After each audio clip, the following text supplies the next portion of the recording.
Gram 100ක් වර්මික් දානවා.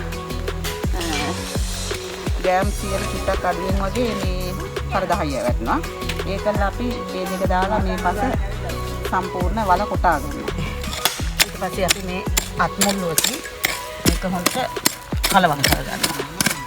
බීජයක් රෝපණය කරන්න ගමන් අපි මේ දාගත්ත වර්මි කර 10යි ටික හොඳට කලවම් කරගන්නවා. මේ වගේ ටිකක් ලොකු ගල් තිබ්බොත් අපි ඒවා අයින් කරන්න ඕනේ. මොකද පැලයක් රෝපණය වෙන මුලදීම ඒ ගල් තිබ්බහම මේවා අමාරුයි.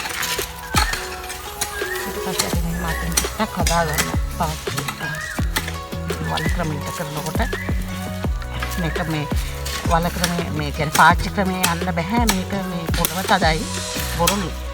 ඒ හින්දා තමයි අපි මේ ප්ලේස් ක්‍රමයක් විදිහට වල ක්‍රමයේ මේ කරගන්නේ පැලේ විතරක් හිටවන්නේ.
රාබු බීජ. අපි මේ විදිහට වලවල් සකස් කරගෙන තියෙන්නේ.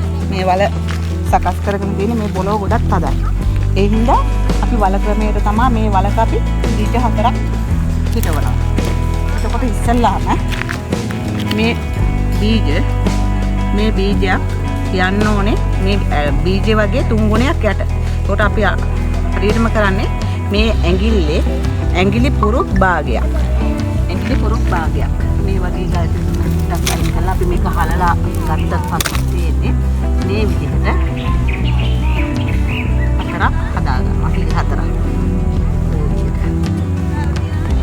හදාගෙන මේ බීජ එක ගන්න. දාලා අපි මේක උඩින් වෙන් කොම්පෝස්ට් ටිකක් මේ බීජ වහෙන්න